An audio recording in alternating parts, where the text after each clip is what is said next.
Hey, what's up, everybody? Welcome to episode 2 of Not That Late Night. This is the revival. Was doing it once a week. We've dialed it back a bit to doing this roughly once a month, but we are here and trying to connect with all of you. So we have a very special guest tonight. I'm very excited about. Hopefully, you all have a chance to tune in and throw all your questions that you may have or whatever you want us to talk about. I'm going to try to get to it. But yeah, so tonight we have my good friend, Abby. Um, in fact, CJ, why don't we just bring her on and I will introduce her with her. So, Abby, hey, thanks for joining us. We're very excited to have you here. Um, I don't think you're as excited as I am to be here. I'm just going to say I don't know about that. I'll give you one for your money. that. Um, so Abby, you want to tell people how we know each other? Yeah. I don't know how many years. I want to say at least 10 years we go back at this point. Probably roughly somewhere in Let's just there. say we're in the double digits.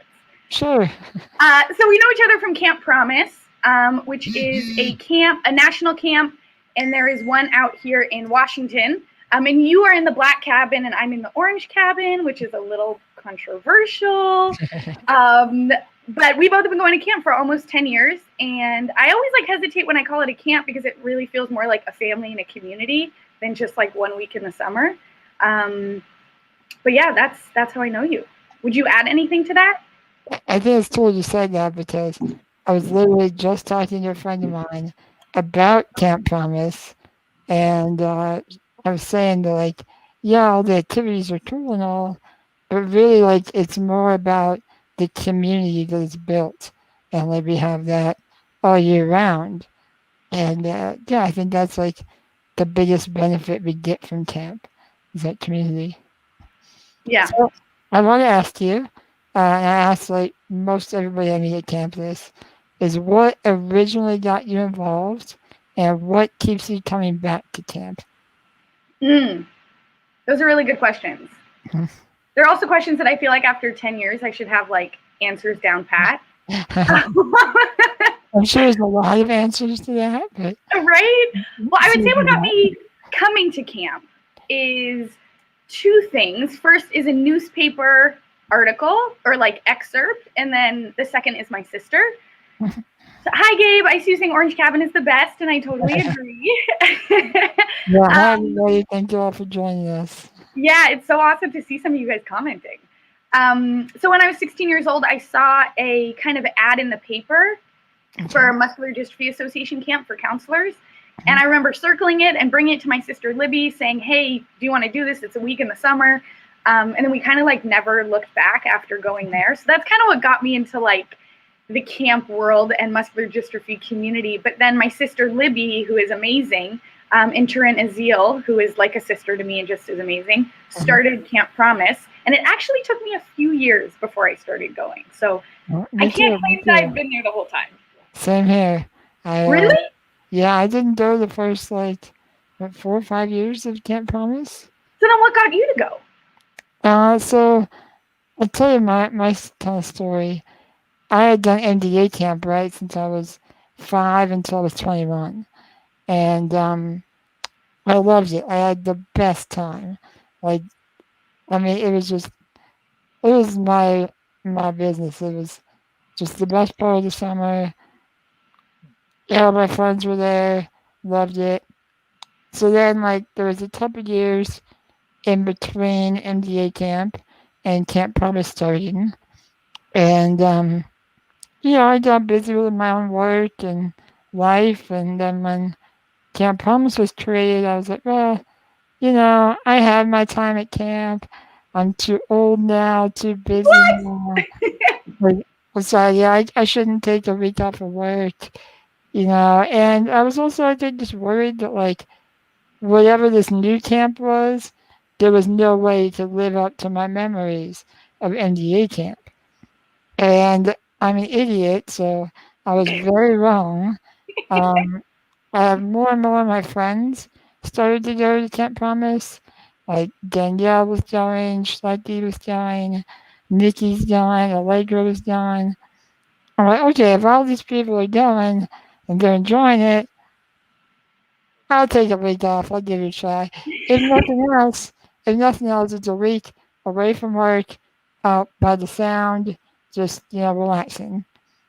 So I went and realized I was stupid for not going those first several years, and I have not looked back since. So yeah, I'm glad I finally wised up. Hmm. I'm glad you finally wised up. Yeah, yeah. So, what? So last time I got you into it with Twitter and Libby and seeing the ad and everything. So, what have you taken from camp that keeps you coming back? Like what? You know, what I'm getting at. This podcast is 4 hours, right? It's all Okay. the time you got. I was like, what keeps you coming back to camp? I mean, that is like, um, I mean, there are just so many answers I could give. I think like they all can just be summed up or grounded in just like love. Like that, like really is the answer. And it's so stereotypical, but I think that also says something, right? That like Yeah. I'm a counselor, unit lead, campers, but it's about love. Like there's like a real sense of mutuality there. I think that's always like the best kind of like giving and doing in life is when you don't really know who's getting what. And I Yeah. think camp is this like amazing, amazing place where technically people are campers or counselors or directors, but like in terms of who's gaining from it and growing from it, it's like everybody all the time from everybody.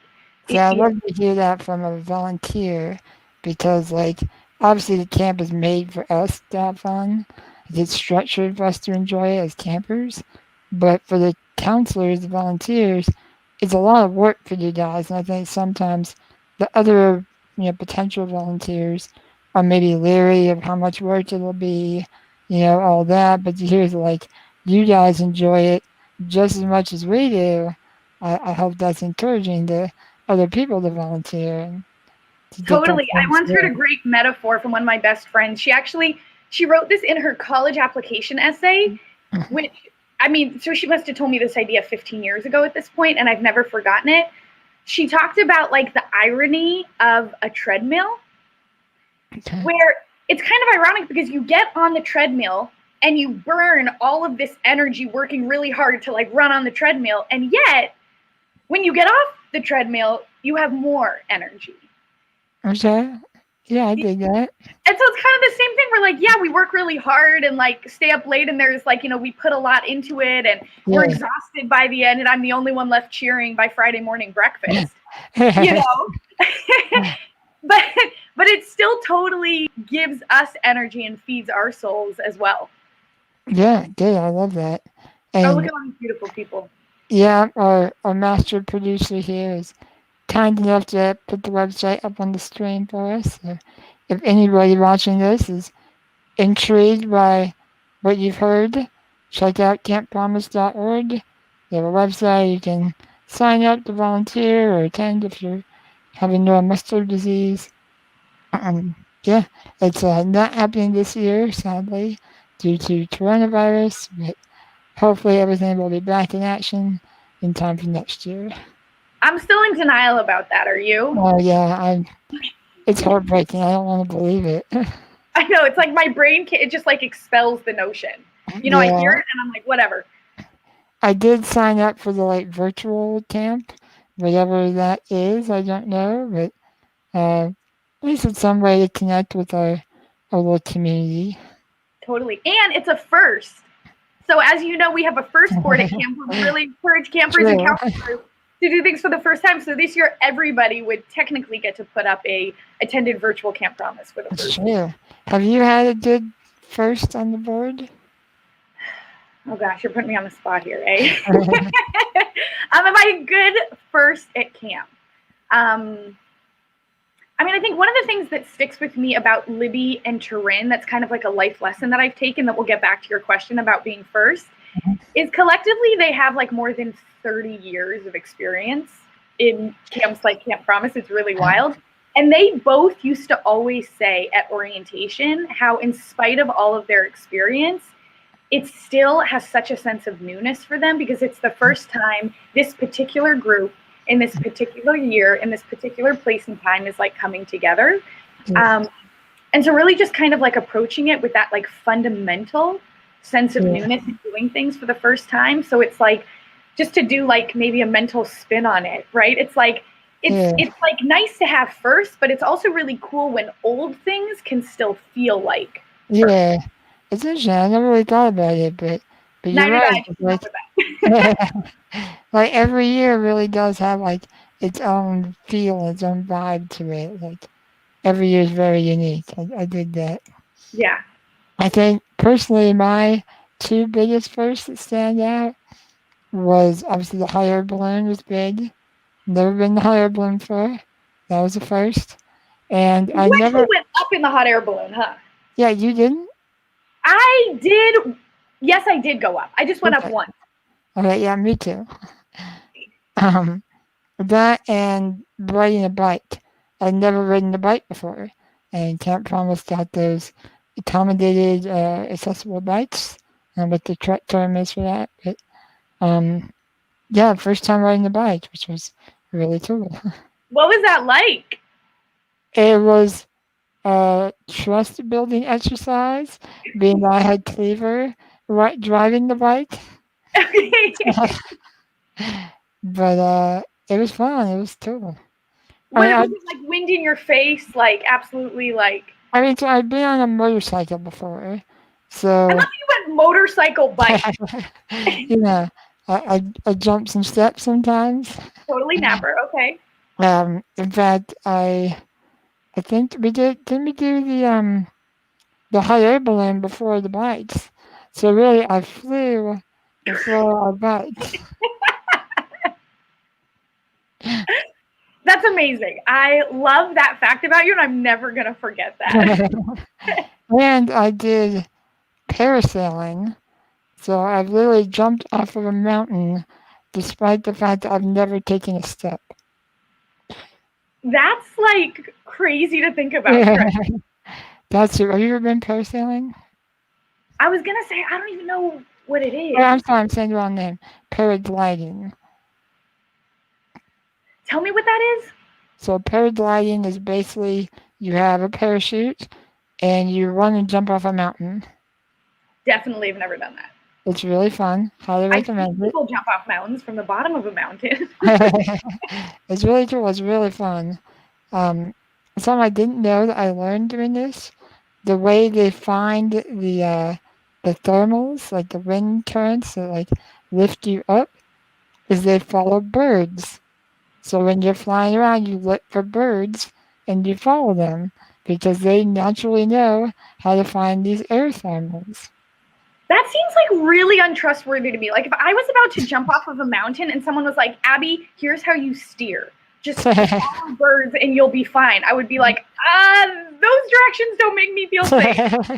It's true though, and it really worked. I had a very long. Well, then you just drive around hoping for the best, hoping you find something. I mean, you'll be fine if you don't find the thermal.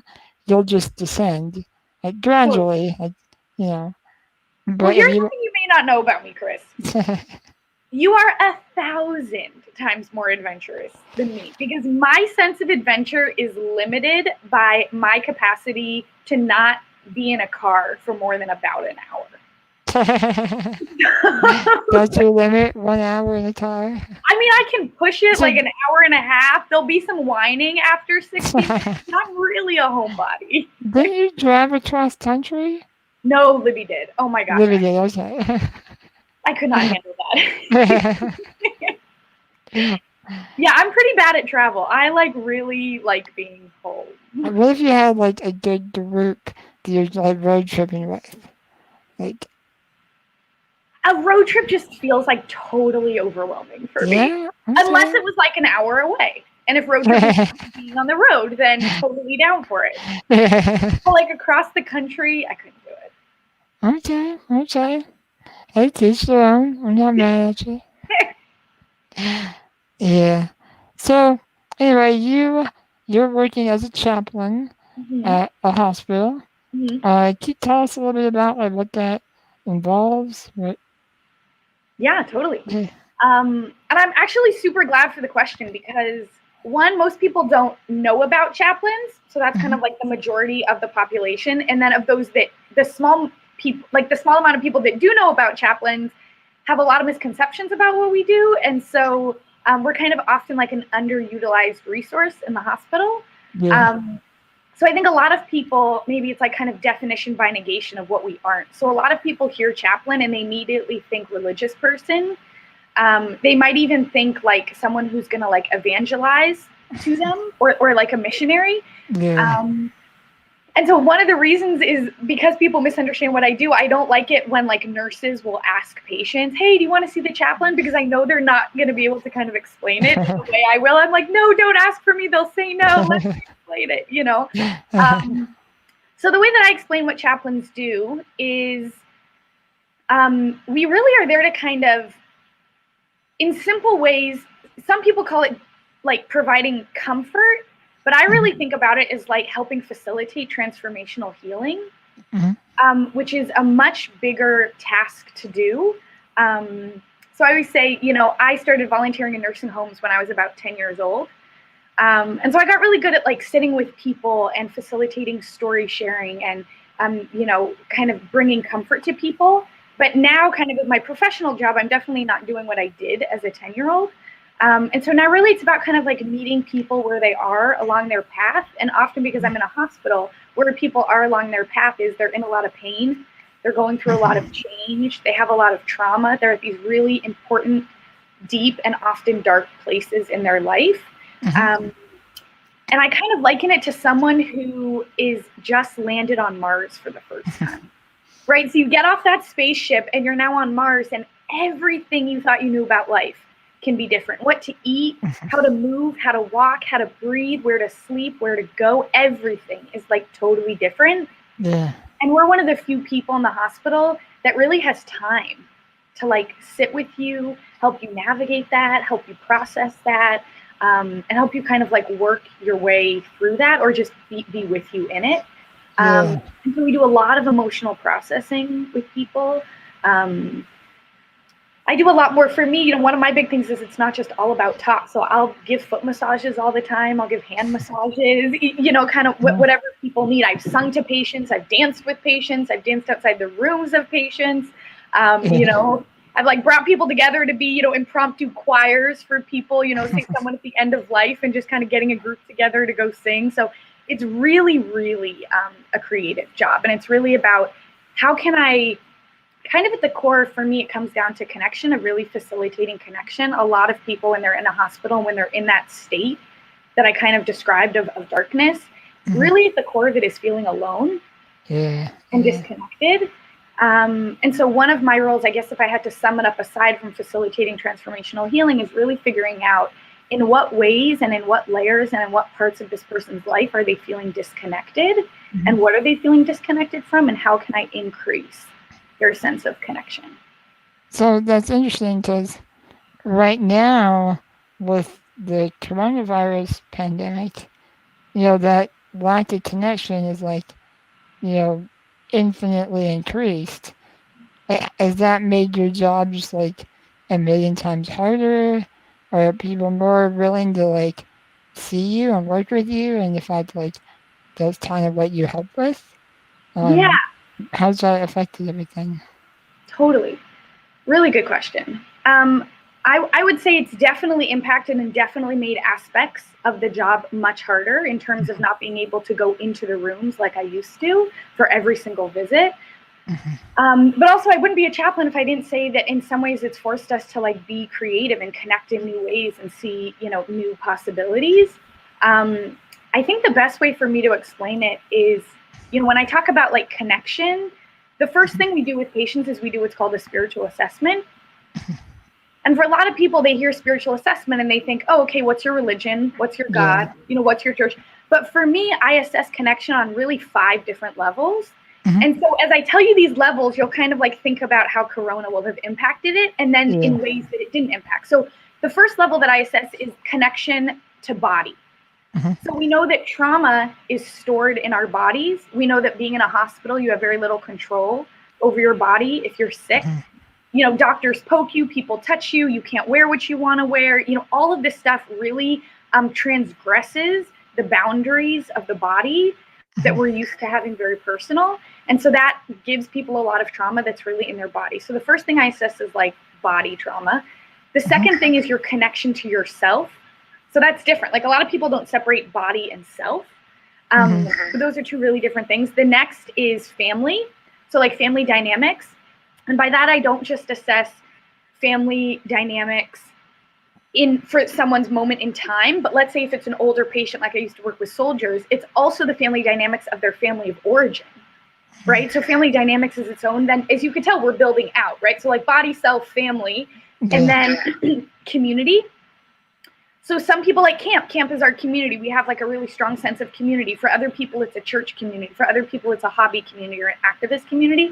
And then finally, and only, looking at something greater than themselves. And again, this is where also like church, God, faith, but also like a cause or something important to them.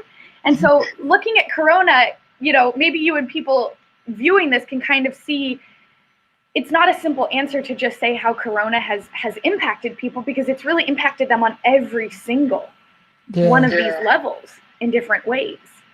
And so when you assess it's cut people off from their community, that's like the easy one. You know what I mean? That people think about, but also what it's done to like family dynamics.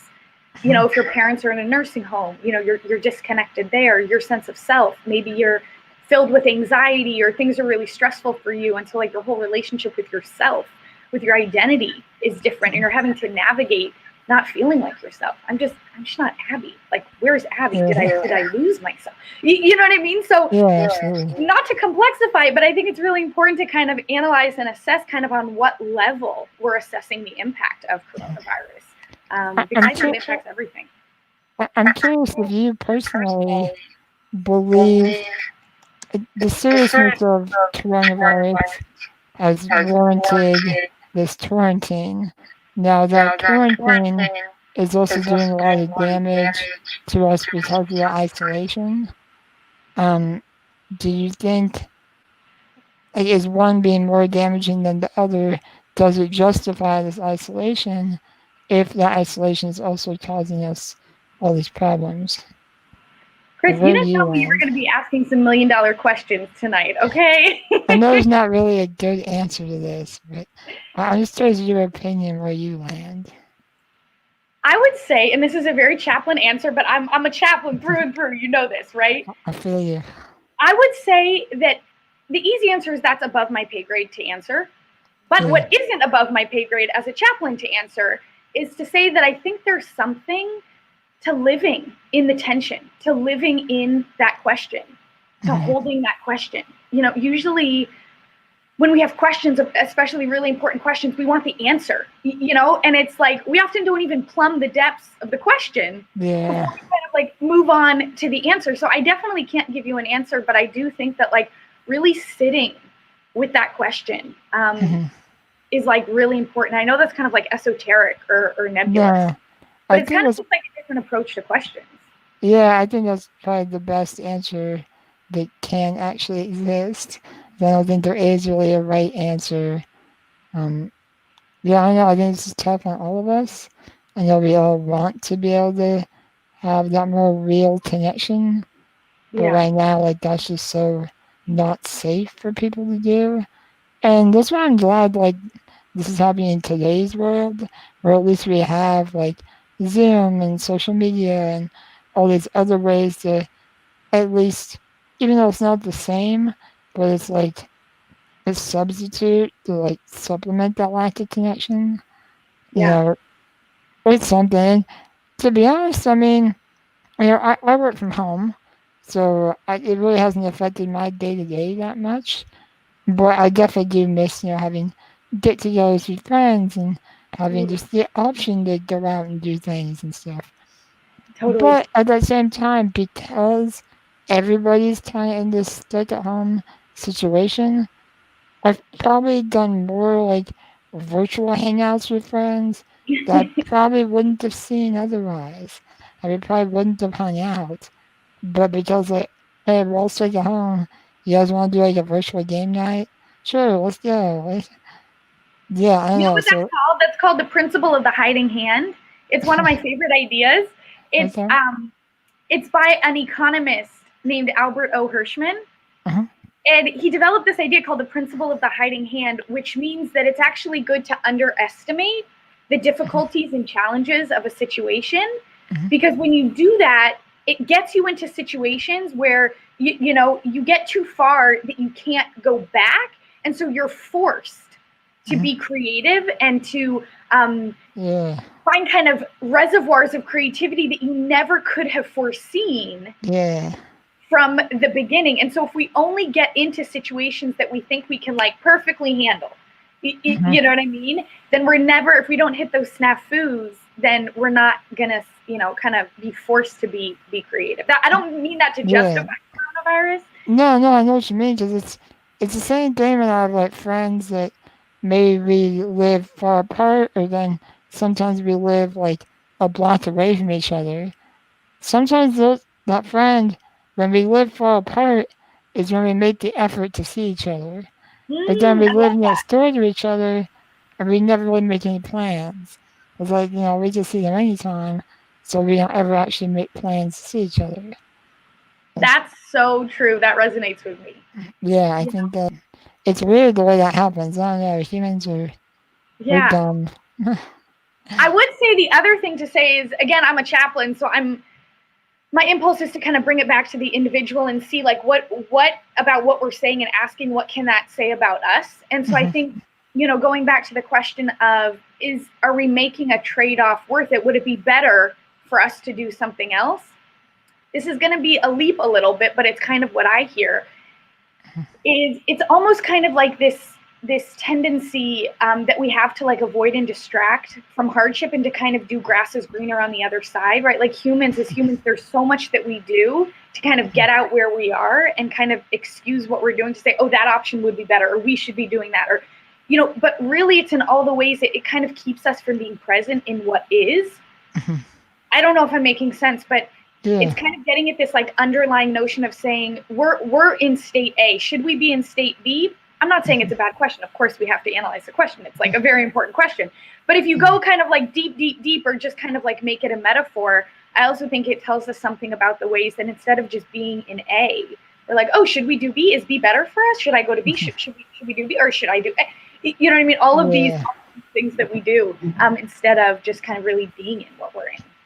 It's so hard sometimes, like, actually enjoy the moment. And I think that's so important, and we do such a terrible job of it. Why do you well, think we do a terrible job of it?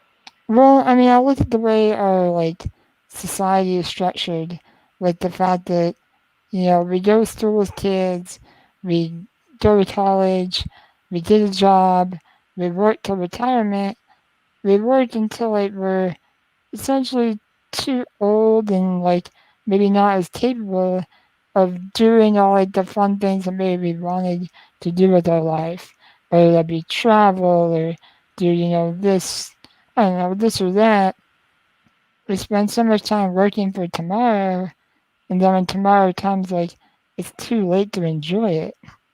I don't know. I think that's sad. So I or my parents, my dad, several years ago retired now, and he had sort of like semi-retired, where he was like working off-duty jobs, even though he was technically retired.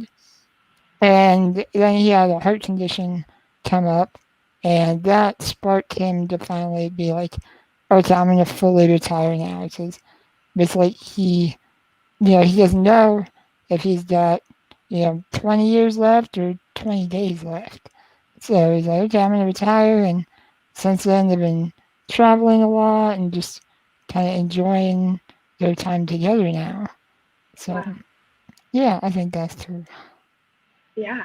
That sounds like he Yeah. was at a critical point in his life and he was able to kind of like slow down enough to say, what's most important to me right now? I mean, he's fortunate in the fact that like he made enough money in his lifetime to be able to retire and enjoy that and live, relatively comfortably. Fortunate that his heart condition was, at least for now, solvable. So he's, not actively dying any more than the rest of us are right now. So yeah, he's been fortunate. And I don't But mean to take us, straight into capitalism, you know, or no, into, take it there. Let's go. but I'm just curious, like, what does that say about our systems if the only way to be present and balanced and fulfilled is for us to exit them in retirement? I feel like the smarter I get, the more I hate capitalism. And it has its benefits, but it has so many drawbacks too. Like, in fact, more and more, this leads me to really like Andrew Yang's approach with the UBI, um, especially as we come to a point in our society, be it with technology and whatnot, that a lot of these jobs aren't necessary. Like, so many jobs that people work aren't even needed. Like, we have millions of people working on a new iPhone. There's nothing wrong with the current iPhone. We don't really need a new one. I'm not like those people aren't doing cool jobs and like doing cool things, but I feel like if we had something like a UBI or something like that, people could, you know, exist, live, survive, and explore more of their passions rather than working this meaningless job that is just draining them of life. Yeah. I don't know. It's a very complex problem. I'm not a smart enough person to solve it. I But disagree. I think if yeah, anyone's going to talk about it, it should be you. no, I disagree. Hard disagree. But but maybe between the two of us. Yeah. You think we can get to the root of capitalism tonight? Oy Chris. I mean, if you're up for it, I'll sit here and watch you. Like I said, we have 4 hours. You know. Oh yeah, yeah. Our producer doesn't need to sleep, so but yeah. But that actually, I mean, it's not unrelated to chaplaincy and the work I do. Because so much of that is like, we don't look at things through the system, and so people are struggling. I'm in a hospital, children get cancer, and it's like they're still functioning as if they have to like produce and do more and constant doing. And I think you can see it in every area of a person's life, whether it's like someone, is hired for 40 hours a week and they work 60 just because, even though they're not paid for it, or, in the way that even when like something catastrophic and heartbreaking, happens to you, you still can't slow down and you still can't take a break. I mean, that really should tell you just how infused into the very fabric of our system and thus into our own DNA is this kind of like mentality. And I know I've talked to people that aren't from the United States that have come to the United States and they're like, oh my God, like it's like palpable in terms of the difference. So I think it's complicated. yeah, for sure. I think that is a good segue into one of the big things I want to discuss with you, which has to do with self care. So you talk about this like society is basically set up to be very draining, and I understand, especially with you, where you work with people going through trauma all the time. Um, Even if it's not your personal trauma, which I'm sure you have plenty of your own trauma, to then take on the trauma of other people, it has to be taxing. And then what really amazes me about you is not only do you do all of that, but then you find this like endless energy to do good in the world. Be that volunteering with Camp Promise, be that activism for social justice, um, be that you know organizing cards for people that are sick. The list could go on for days, but you can probably tell us better than me. Where does all the energy come from? Like, how do you avoid the burnout of taking out all this trauma and doing all this work all at the same time and still remain motivated? And I also want to bring in the fact that, like, you also appear to me to be a very positive person, which I'm tentative to say that because I very much dislike toxic positivity. Mm. Um, which if people don't know, toxic positivity is kind of hard for me to put into words, but basically people are allowed to feel anything. Like you should be able to be mad. If you're up against an oppressive system or whatever, you should be mad at that. It's not my obligation to put on a smile and be positive if I'm in a bad situation. Um, there's plenty of examples I could give, but um, yeah, I don't want to put that burden on you that you don't always have to be positive, but you seem to be a positive person. How do you do that with all that you do? Yeah. I mean, another So, $1 million question from Chris Napper. sorry, that was very loaded. Well, I think if we can kind of like break down the question, it's going to be like a little bit easier to kind of think through. So the first thing before we kind of get to self-care, because kind of in preparation for this, self-care is like really, really important to me. And I often think that the way we have the conversation about self-care kind of in society, at large is really sets people up for failure. And so it's kind of becoming kind of like my own passion to really kind of like rethink myself and with others, not necessarily for others, what self-care is like. But I would say for me that the goal or who I am feels less positive and more authentic. And what that means is it's not necessarily that I always have a smile on my face, but that I'm always willing. Whatever I'm feeling it, and people around me know I'm feeling it. You know what I mean? So, like for example, the way I use my social media, I don't post my whole life on social media. I really just use it to like post my writing. So, like, I just went on a trip, didn't mention it, didn't post anything about it. So that also means, whereas if I was posting everything positive, it'd be really important for me to post everything negative. You know what I mean? But I usually just post kind of writings and ideas that I've worked through. Whereas if I'm having a bad day, my mom knows about it, my sister knows about it, I'll call my friend in tears. I'll be like, I can't get out of bed. I don't know what's wrong with me. You know what I mean? We all kind of like have those moments. And so for me, and when we talk kind of specifically about self-care and these kind of like 10 commandments that I really have kind of put together over time, it's not so much to kind of like stay positive as much as to like really stay authentic with like where I am in a moment and be really like real about that. And it's really important to kind of like do that in real life to me. How do you avoid what? sorry, I didn't mean to interrupt you, but I want to ask, how do you avoid the pressure of trying to like be what people want you to be and to be authentic, Like if people want you to be this positive, happy person, and if you're not feeling that way, how do you I don't know, what advice or tips do you utilize to remain authentic? Yeah. I think a big one, and this is what I call a spiritual practice, which means I'm going to say it, and it's going to make it sound like I'm saying it easily, so therefore it is easy. But it's a spiritual practice, which means it's something we have to practice over and over and over again in our life. And that is like really being okay with like not everybody liking me, right? Like if you actually think about what our default is, which is to care what everybody thinks, if you don't operate on default and you actually like examine that premise, like actually look at it, it falls apart almost instantly. It's a hard thing to do. It's a hard, which is why I'm not saying it's like easy, you know what I mean?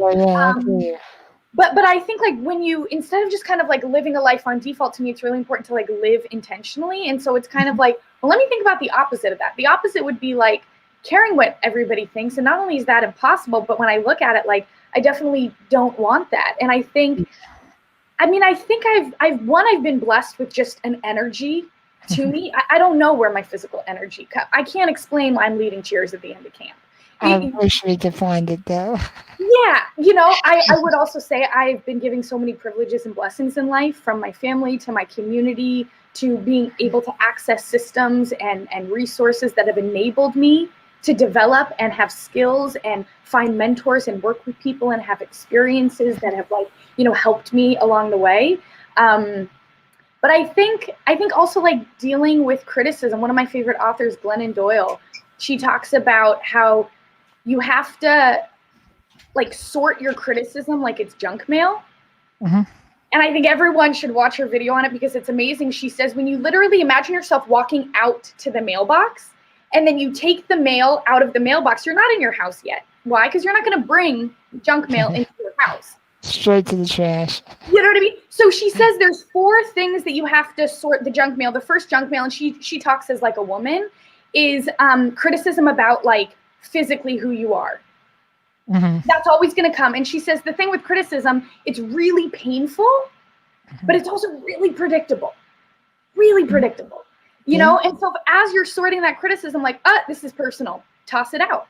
You know what I mean? The second one she says is it's kind of about, I think it's like how you are, like, oh, she's dramatic, she's emotional, she's toss it out. And then there's one more that I always forget, but she says the 4th kind of criticism is about the content and the ideas. And she says that's the criticism, that's the mail that was addressed to you that you want to actually bring in the house. Okay. You know, and she says, and you have to wrestle with that because it's not always easy. Yeah. To kind of hear that. And so I kind of think about myself as having like a semi-permeable membrane where if you're someone I know and trust and respect, or if you're on my list, then not only do I accept criticism from you, but I want it. And I'll often actively go after it. But if you're not on my list, literally don't care. That's a good way to live, though.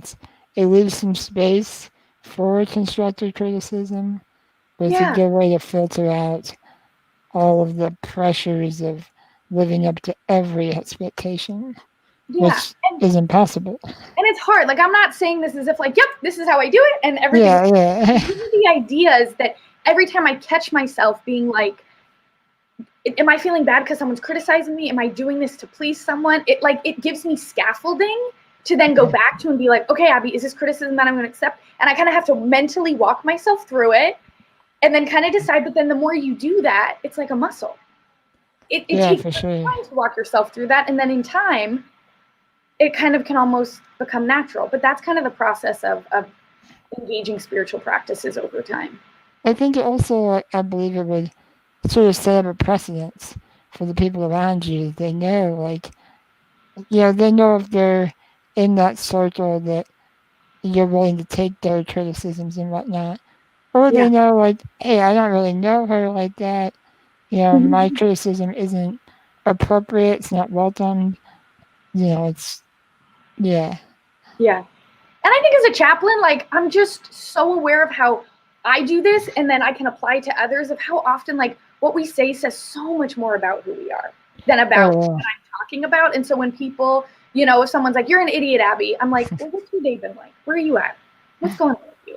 And obviously, if you're not a person, I can still mentally kind of acknowledge that, like, a lot of what we all put out into the world is really much more about us, our own fears, our own wounds, what's going on in our day, than kind of about the person it's directed to. I want to echo a comment I saw come in from Rob Luciano. Hey, Rob! Yes, hi, Rob. Thanks for joining. He said, if you don't love Abby, we're going to have problems, which is the truth. He Absolutely. is the best. And I'm so glad I get to say that on this platform, that Rob Luciano is amazing. He is the man. We miss him out here in the Northwest. He was, in fact, he was going to come out and visit, hang out with me and Schlecky, and then Corona happened, and it kind of thrashed our plans. I don't say he's using Corona as an excuse, but it sounds like it. Well, we looked at it like because we all kind of agreed that for him to spend the money to fly out here, we want to be able to do it when we can actually, like, go have fun. We don't want to be stuck in our houses. Totally. So, totally. Yeah, I wouldn't say it's thrashed our plans, but it's indefinitely postponed them. Deal. Well, I mean, I hope it's as soon as possible and we can all get back to, like, life as usual. I do too. 100%. But yeah. Could we talk about these kind of like 10 commandments of self-care? Please, hit me. and I'll do like one at a time. I wrote them. I'm just I kind of like scrolled them down just so I could kind of like access it. Yeah. So the first one is to kind of realize that good self-care doesn't mean things are going to be easy. Mhm. I'm going to repeat that. Good self-care does not mean things are going to be easy. You're setting low expectations here. But I think a lot of people fundamentally don't approach self-care from that perspective, right? It's like Yeah. life is hard, and so then they try some self-care, and we'll get to like what that can look like in a second. Yeah. And so then they're like, I'm not doing enough of it, or more likely, their friends. And I get this all the time. People check in on my self-care. Mhm. You know what I mean? And it's like friends will be like, oh, you're not doing enough self-care. And I'm like, I could be doing really good self-care and things can still be hard. And that comes from my work in a hospital, right? It's Yeah. like when you have, say, a child who is sick with cancer Yeah. or needs an operation or something, there's no amount of like self-care Yeah, that's for going sure. to make you be. And so I think being really cognizant of like, what is the goal of Mhm. self-care? That's Because I good, think a man. lot of us have this default goal that self-care is really, if we do it well, going to get us to enlightenment or nirvana or Mhm. perfect balance or all-time happiness. Which And would I'm be like, nice. no, we're going to fail if that's our goal. Yeah, for sure. You know what I mean? And then in terms of thinking why you can have really good self-care and things can still be hard, there's kind of 3 reasons. And then tell me what you think about these, Chris, okay? Mhm. The first reason is because the purpose of self-care is like wellness. Uh-huh. And for wellness to like truly happen, you actually have to like feel your feelings and not like deny and avoid them. Mhm. And so if you're actually feeling your feelings, it's going to be hard. You know what I mean? It's like Yeah. self-care is kind of like this longer term goal. So the first reason self-care cannot make everything better is because like actual self-care towards wellness is going to have you do hard things like feel your feelings. I think that very much ties back to what you were saying earlier about being authentic. Because if you're in, like your example of having a child in the hospital or something, if you're putting on a happy face while you're suffering, you're just bottling up that emotion and it's kind of destroying you. And then you feel fake because Yeah. you're behaving like not your authentic self. So Right. it Whereas kind of doubles. imagine if you saw someone curled up in a ball on the floor, just crying their eyes out uncontrollably, or Mhm. screaming and punching a wall. Maybe that's extreme, but maybe Yeah. not. You might look at them and be like, "Whoa, they're like not balanced," you Yeah. know. But actually, they're like processing what Yeah. they're like. It's not actually easy to judge Mhm. what kind of like good self-care is. Yeah. It's very much up to that individual what they're feeling. Yeah, Just I mean, I had a because- soldier once tell me, he said, "Abby, I would give my right leg Mhm. to be able to have one tear." Really? Mm-hmm. Ah. Because he had learned over the years as a soldier, in war, like he was so bottled up. So like he presented as placid, Mhm. but like, what was he healthy? Whereas like we see people cry and we're like, oh my God, so much emotion. I You think know? that's a big problem with like the toxic masculinity. Like men Mhm. especially are taught so much to like not have emotions, not be emotional, like be, level at all times, and I think that's really unhealthy. Yeah, Mm. yeah. And we got to change that. That's like part of kind of the social work that we need to do. Yeah, I agree. That's You a know? good first commandment, I think you were telling Yeah, me. it's like a first commandment. I mean, also, although when you mention toxic masculinity, that's another reason why like good self-care can still have your life feeling really hard, is Mhm. because a lot of people's hard comes from systems. Mhm. And Mhm. so no amount of massages is going to make racism go away, and all the ways, that oppression impacts your life. And so I think that we often put a burden on an individual to solve a systemic issue. This is a big problem I see in the disability community, Mm. when we encounter ableism, and especially when it comes to inspiration porn. If people are not familiar with that, it's if you imagine like one of those posters that have a disabled person doing really anything, And it says like no excuses, never give up or something dumb and cliche, and especially the one that says like the only disability is a bad attitude. These are all terrible things. Like, What? That's yeah, actually been said? that's a very common one actually. Like there's tons of posters and stuff that have that on it, and it's very insulting to those of us that have disabilities because our disability is real. Like I can't have a good attitude and turn a staircase into a ramp. That's just not going to happen.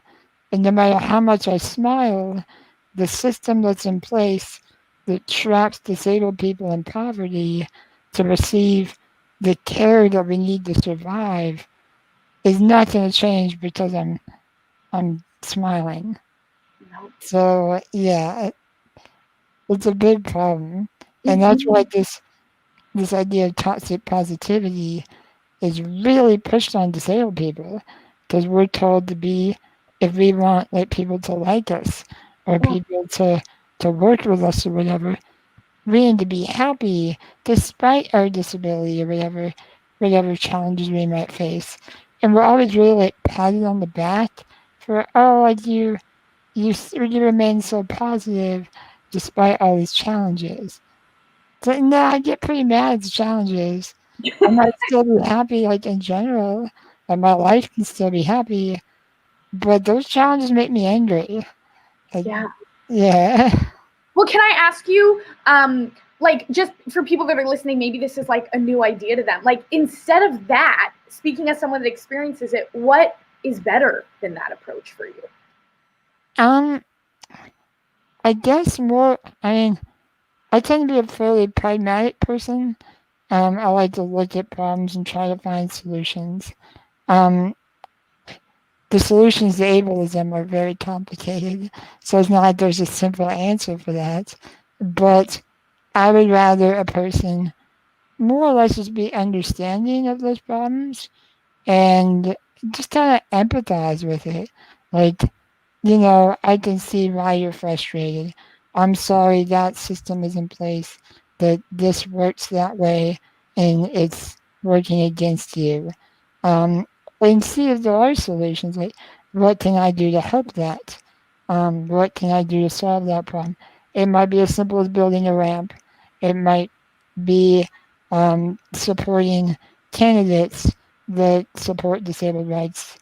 Um, it like I said, there's a billion different answers to that, and you ask a billion different people, and they'll give you a billion different answers. Um, but yeah, I mean, really, I think the key is being empathetic and not pushing this need for someone to be positive. And actually, I think I'm hearing something in addition to that from you, which I think is super, super profound, which is just someone making you feel seen and naming the problem, even though they're not solving it. Right? They're not changing bills, they're not changing cultural norms, they're not changing stereotypes, they're not changing any. But just them, like you said, I said, what would help? And you said, say, hey, that's really frustrating. Like, I see that. Or like naming Yeah. that system. They're not changing the system at all. And I think a lot of people think that I have to like do something to help. But it sounds like just seeing and validating and naming and recognizing is something in and of itself. Does that resonate? Yeah, it's really interesting because just like in this last week or two, there's been kind of an ongoing discussion in one of the Facebook groups I'm a part of for people with muscular dystrophy. And there's been a few, I mean, a very few, like the vast minority of this group, that has kind of fought back against the term ableism. And they're trying to like, kind of say, like, it's not a real thing. Like, basically, they're kind of advocating for individualism. Like, you're kind of responsible for your own challenges, your own barriers, whatever. And the vast majority of people are like, no, no, no, no, no. Um, it's just not the way it is. And if we can't agree to tell ableism what it is when we see it and put that name to it, how can we expect the able-bodied community to recognize it and put a name to it and try to help us fix it? Because we can't fix these systems on our own. We're a vast minority. We need the able-bodied people to join us in fighting the systems. So if we can't name those systems when we see it, we've got a problem. It's kind of like the well-known saying, a fish doesn't know it's wet. For so many able-bodied people, it's like we don't even realize like what that means. It's just everything I've known since I was born. Like I don't know anything else. You know, and so it's really kind of like a coming to conscience, you know, of like higher awareness of like, wait a minute. I know I hear from people that like I've traveled with and whatnot, but they have no idea the extent of like inaccessibility, especially in travel, until they've done it with me. Like they see like how airlines are totally inaccessible and just a nightmare for people in wheelchairs. And these are things like these people may have flown 1,000 times in their life, but they never noticed that it wasn't accessible. Yeah. But now they do. Yeah. Whereas you've always known it. Oh yeah, like that's like common knowledge to me. Flying sucks. Not because I think the plane will crash, but because I'm worried the airline's going to destroy my wheelchair.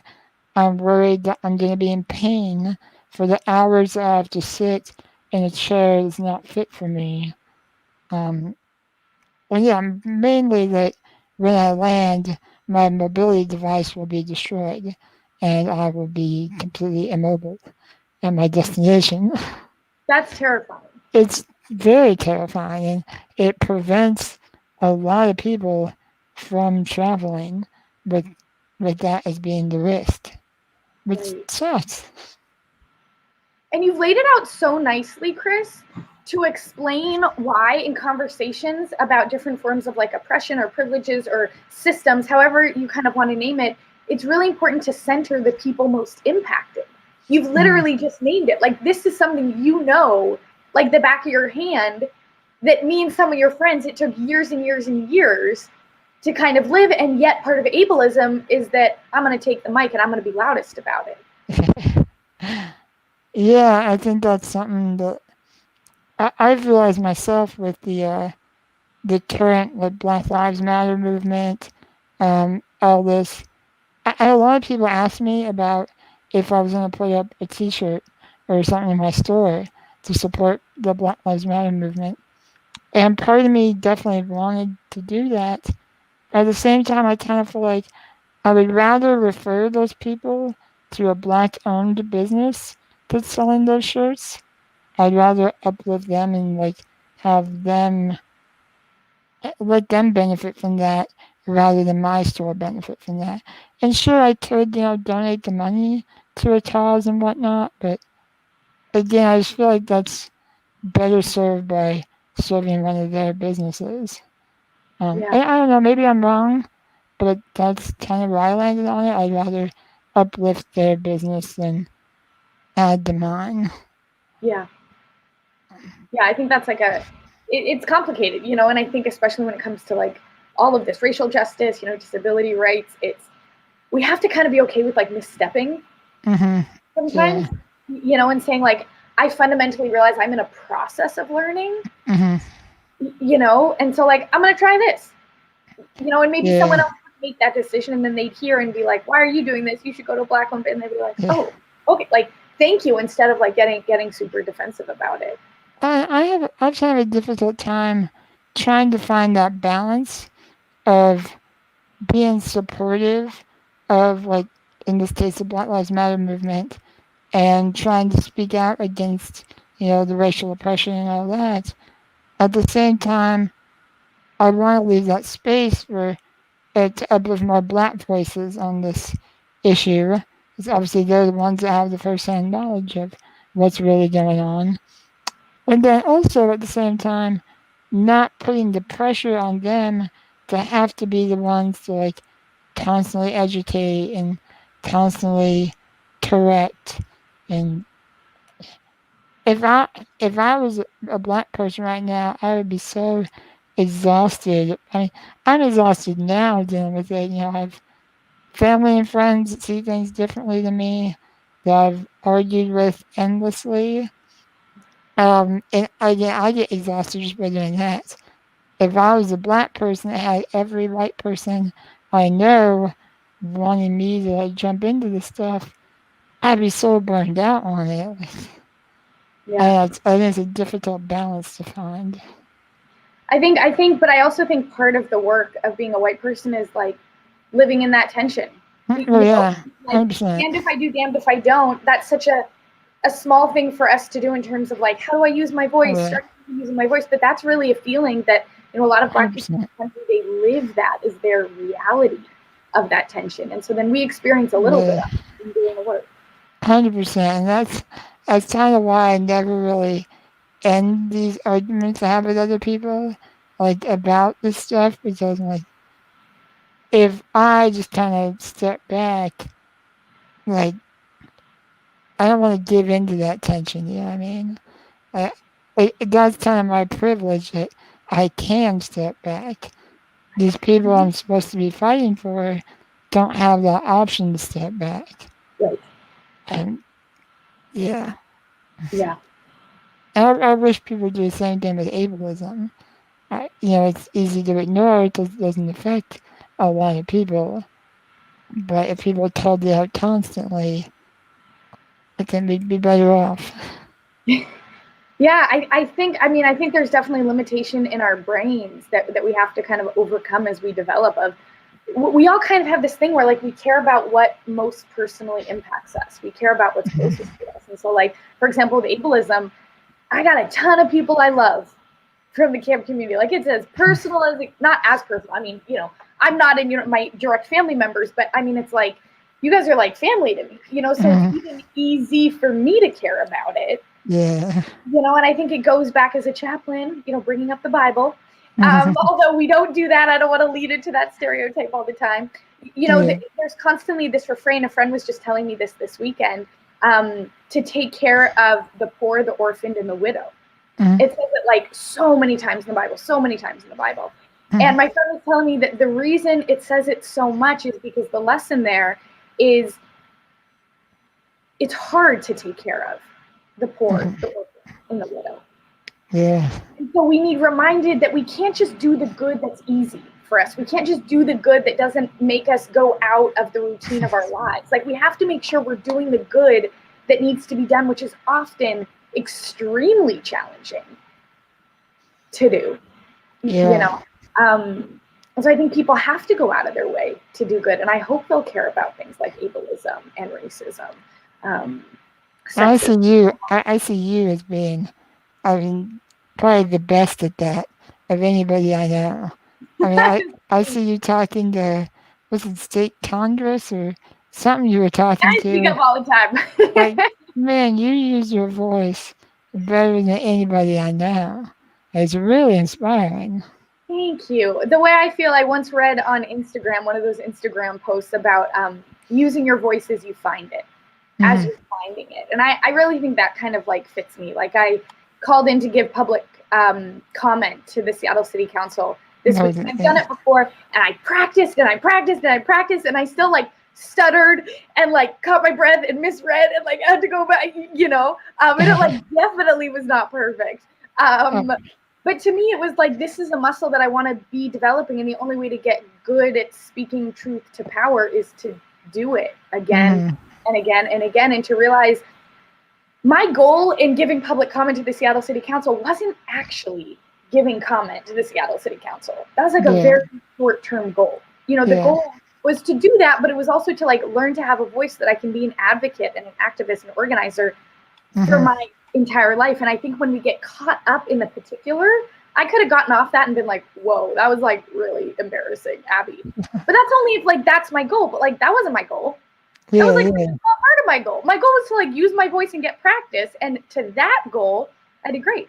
Yeah. Absolutely. You Well, know what I I mean? see it's cool, like, you would even bother to do that. Like, most people think activism is, a hashtag on Twitter. Like, for you to prepare a written statement that you then presented to the city council, the fact that you even like looked up how to be involved with the city council is so like in today's world sadly so next level. Um it's so much easier to just hashtag Black Lives Matter and call it good that I did my part, you know? Right. But that's not gonna get the change that we want. If Yeah. we want the results, that's not the way to do it. Yeah, So totally. I don't want to diminish that because using your voice on social media is important and can inspire other people and add that social pressure. So there's nothing wrong with using hashtags and whatnot, but we need to do more. Yeah, I think most organizing that I know about doesn't see the light of social media. It doesn't get written about, it doesn't get posted, but you know what I mean? Yeah. So much going on. And but you know, I appreciate you lifting me up because like I need it. I get down on myself. I have such high expectations of myself. I can be so self-critical. You know what I mean? As much as any person. And so hearing like, hey, that I public commented that kind of maybe hopefully. I was telling my mom. I said, Mom, the only reason I post my public comment on Facebook is not to be like, yay, look what I did, but because I think it like can help normalize Mhm.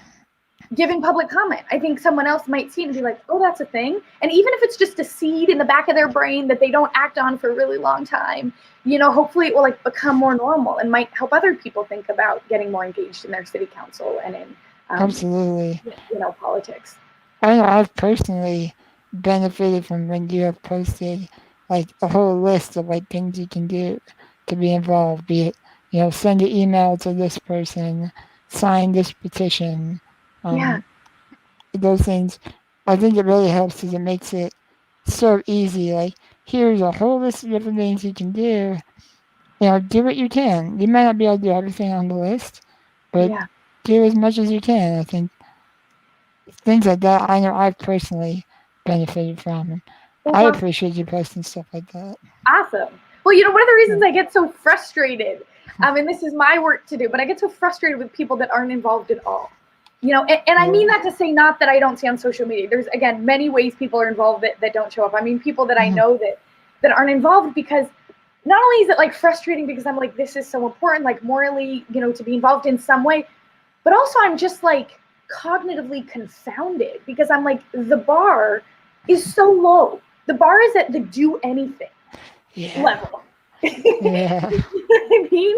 And I'm like, that's the bar. It's so low. I'm not saying that's where the bar should be, but I'm saying like for people that have never done anything, like I'm like literally like let's just start there. Choose something. Something is better than nothing. But I think a lot of people, unless we can do everything or do everything perfect, we don't do anything.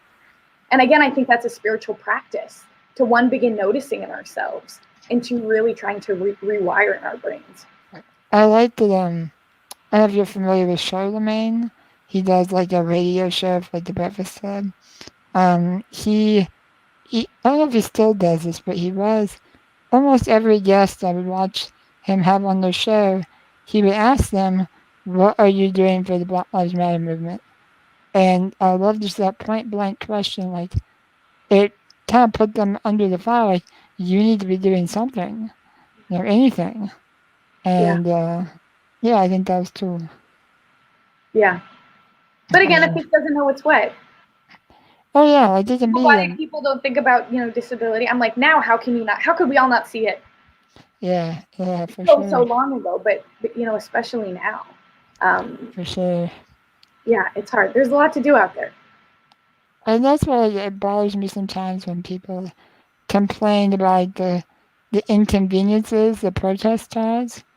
But I'm like, if it wasn't necessary to be that inconvenience to get that attention, people wouldn't do it. Like for the last, say this last 40 years, it's been pretty peaceful. Um, there's been tons of demand for racial equality, but it hasn't gotten the attention. It hasn't moved the needle until now. Um, yeah, so I appreciate that pressure. Yeah, I think a People lot of need people, when it. they critique it, I think part of what's going on is really what they're essentially saying, but not using these words, is do nothing, disrupt nothing, bring attention to nothing, and then we'll do something. Yeah, One we've been doing, it's like, what can we do? You don't like people being loud. You don't like blocking up. It's like, are you saying that we should just like stay home and be quiet in our house, and you think that's going to lead to change? yeah, I think at the core, a lot of people, I was just writing about this with a group, like they kind of try to take this moral high ground of saying, mhm, like, I support nonviolence. It's just violence that I don't support. And I always try to like talk to them in an educational bridge building way to say, like, I don't think you know what nonviolence means. yeah. Because I think if you knew what it meant, you wouldn't even support nonviolent protest, which is highly disruptive. It's all about civil disruption and disobedience, you know? Um, I think that was very apparent with the Colin Kaepernick protests when he was taking a knee, peaceful, respectful, and people, shifted that to be something it wasn't even about.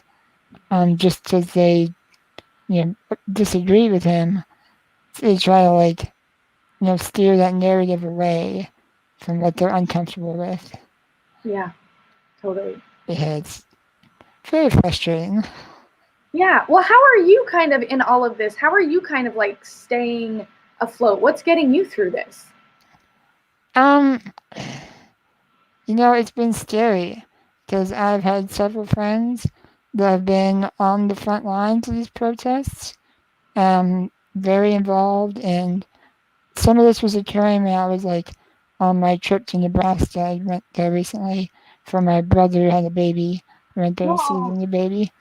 But I mean, there's been like I've been so worried just for like the safety of my friends, not only for like the future of our country and our the justice that needs to occur in our country and all that, but especially for my friends who are out there with you know targets on their backs and all this, and that's been difficult. But I've made donations. I've tried to contribute. I've done some design work for organizers. I've tried to use my social media platforms to speak out. I've used this to speak out.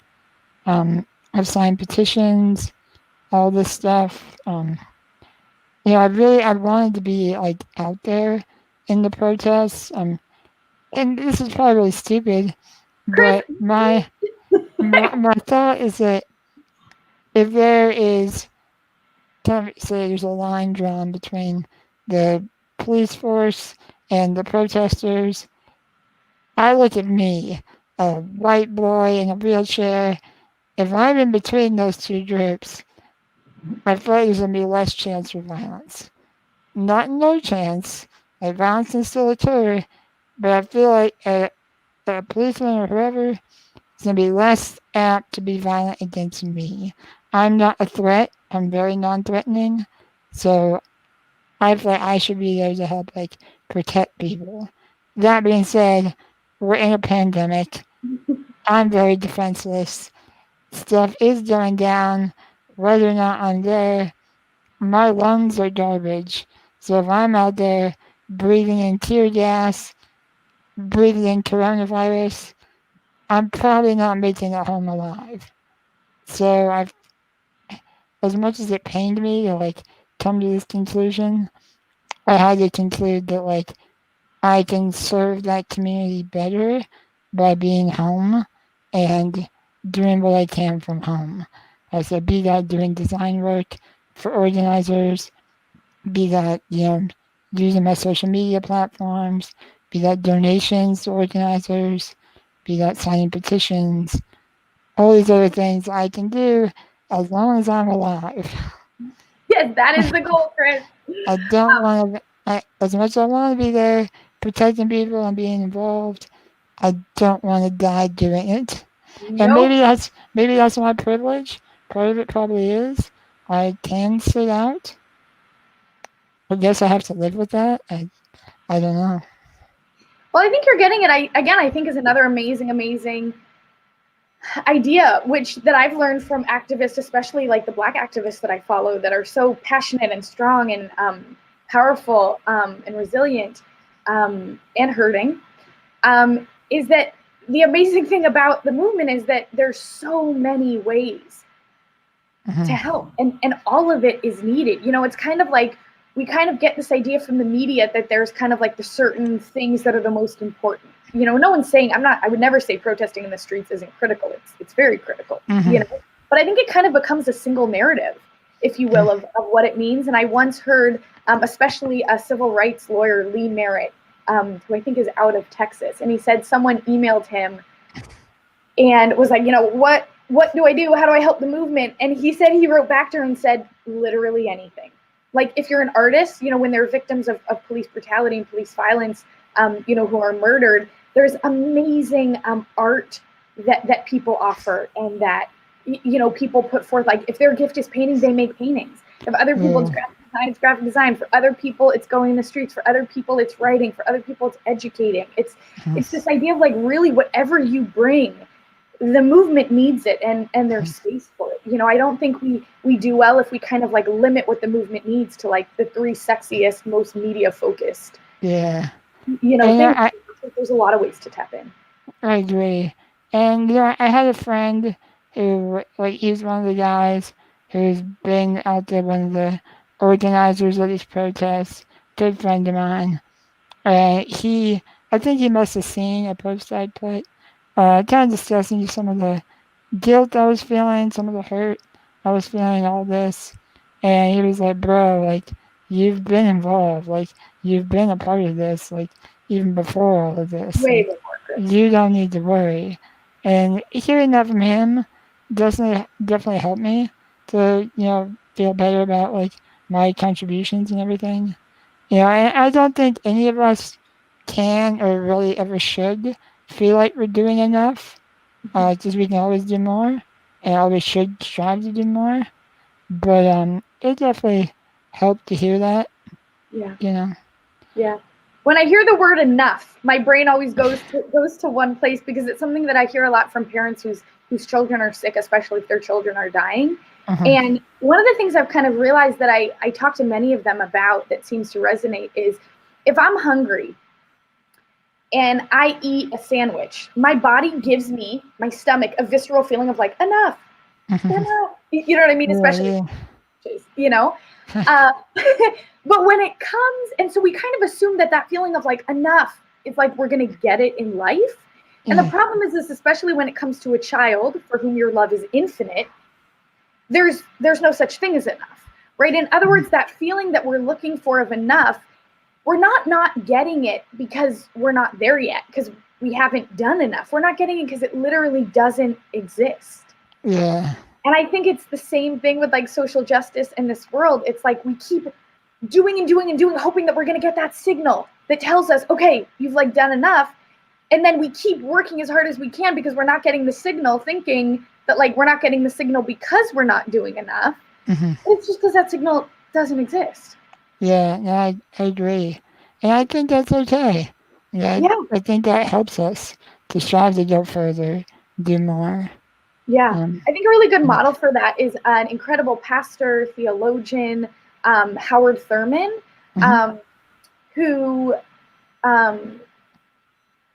he had very prolific, wrote a lot. He pastored out of Boston University eventually.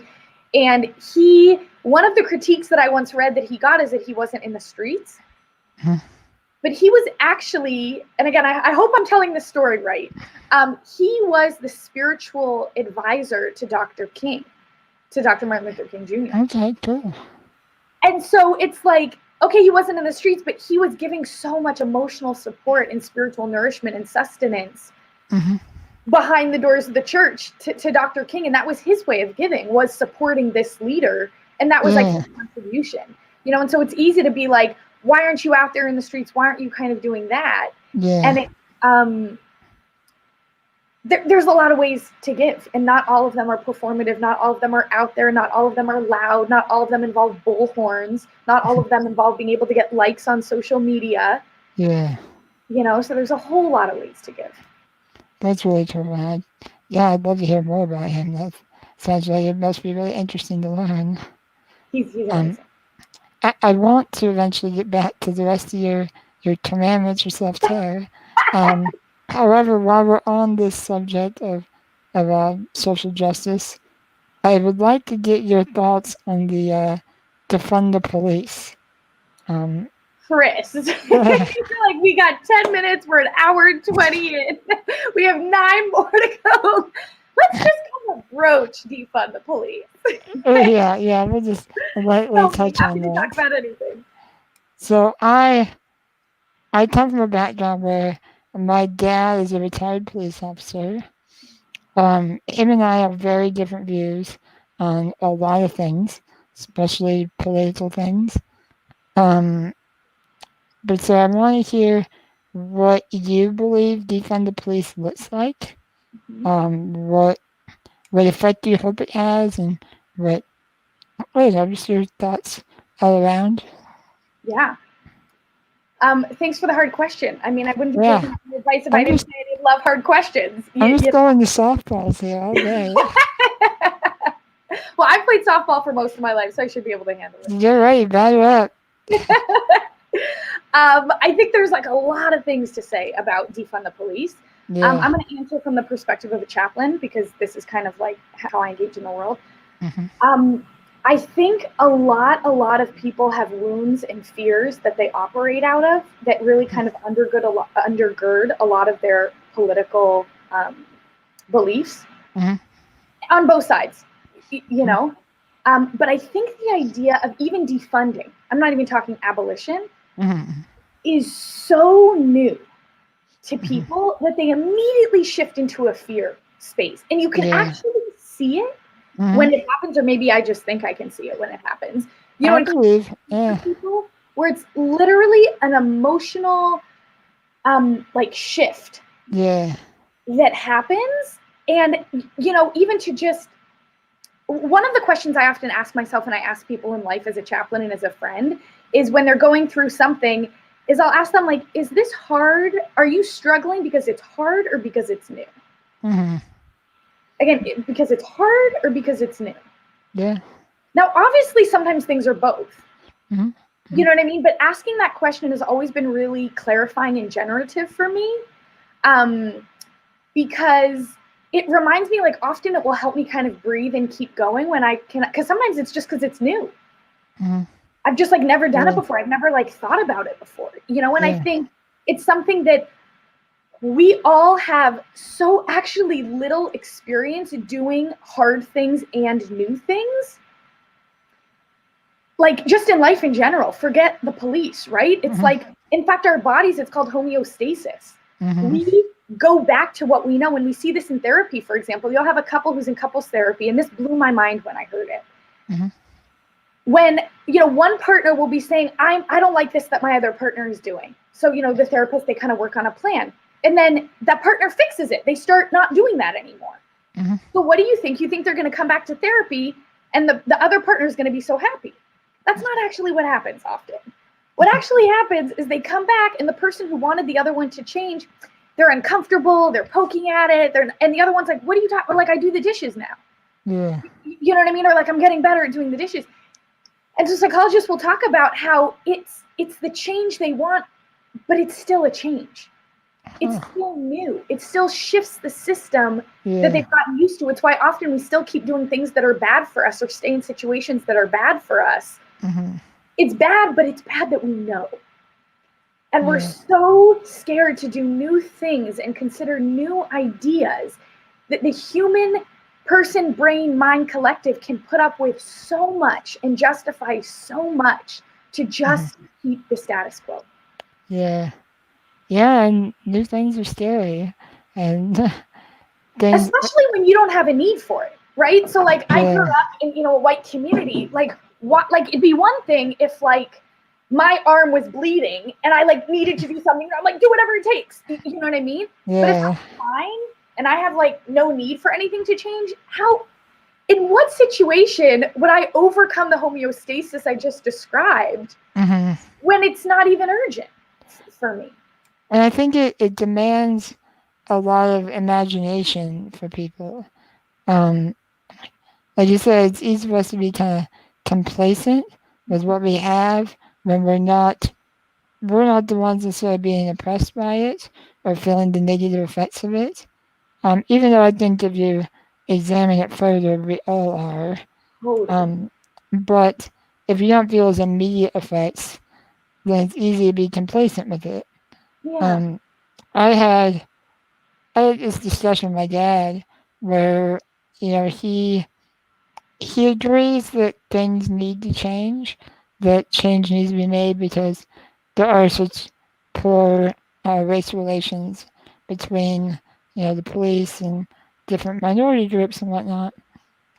And yet, when examining like the requests or demands or whatever you want to call them of the Black Lives Movement, be that defunding the police and et cetera, he pushes back against like all of them. And so I asked him, I was like, okay, well, if you agree change needs to be made, but you disagree with the changes they're requesting, what changes would you be open to? What would Mm, you like to see? Unfortunately, he didn't really have an answer for me, um, which was frustrating to me because I believe that shows complacency in a broken system. If yeah. the system is broken, something needs to change. Just letting it continue to exist the way it is furthering that oppression. Yeah. Um, And the thing but is, yeah. it's gonna be uncomfortable. Oh yeah. Especially I think like with this defund the police movement, I think a lot of good can come of it, as well as I think some bad can come of it. I think it's very much depend on like how it's utilized. Um, when you look at like the city budgets that they show like the amount that goes to the police department compared to where it goes like other, be it housing, health services, community programs, all this other stuff, education. Um, the police get a huge chunk of that budget, right? Like almost all of it, to be honest.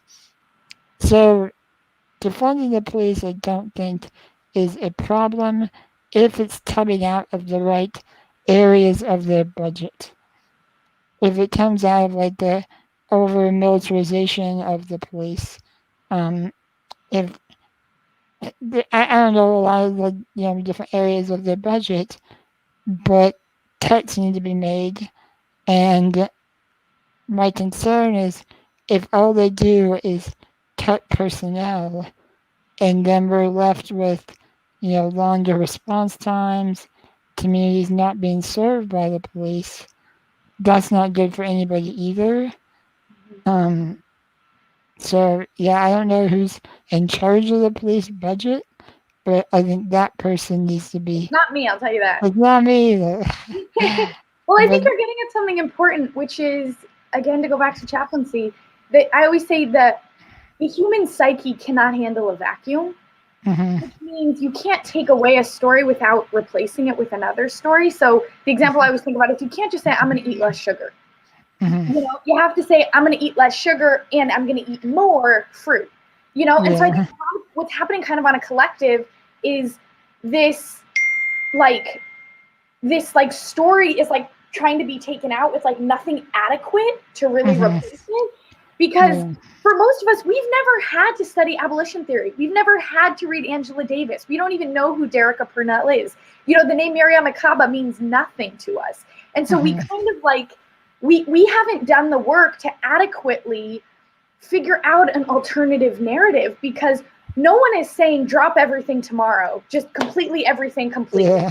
The Go whole home. point is that like to take this out and put in all of these other initiatives that are Mhm, much more comprehensive and holistic in terms of community wellness. But it's like mhm, we're not even having that conversation. And so I think a lot of people like myself are new to the conversation, mhm, and that's fine, it's okay to be new, but I think what's troubling to me is like the newness but then this assumed instant makes senseiveness. That's mhm, bad English, right? But it's kind of like we don't realize that like there are people that have been doing this work and studying this robustly for decades, and yeah. then we show up, we've never thought about it, you know what I mean, and then we're like, it doesn't instantly make sense to me, it must be a dumb idea. And I'm like, Mhm, slow down. yeah. You know what I mean? Like there's so much out there written about it. And I see Bobby's making a comment about the word defund. Yeah, I think that speaks a lot to the Yeah. problem with that is that people look at that term and they jump to conclusions of what it means. Mhm. And I think part of that problem is that it means a lot of different things to different people. Different people have different ideas of if it's complete abolishment, if it is, 50% cut, where those cuts come from, it's very complicated. And the term defund the police, I should just point out, is maybe a little bit misleading. Yeah. I don't I guess know. I would invite people, I would just invite people in to consider that a word that doesn't instantly make sense to us, that we can just kind of sit with that. Yeah, Especially, I think if you look at the history of social change, it sometimes needs something radical that pricks at us to really get it going. And a lot of people have talked about how, one, if you had used a term that was like more neutral, it would not kind of be talked about, yeah, absolutely. in any way. And so again, I just kind of think like it's hard to sit in tension. We want everything to kind of be perfect, but I think Mhm. it also, in a way, can be a distraction. If the conversation becomes about like, should we use the term defund or not? And it's like, let's like work on the issues. I'm not saying not to talk about it, but I'm just saying Yeah, I just want to like invite people in to say like, okay, the word is like a little esoteric, as is like most of English. You know what I yeah, mean? yeah, Like, I mean, I think about that all the time as a chaplain. One of the like core operating principles of being a chaplain is just we all use the same words differently. So when a yeah, patient says, "Can you pray with me?" I don't jump into prayer yeah, because I don't know what prayer means to them.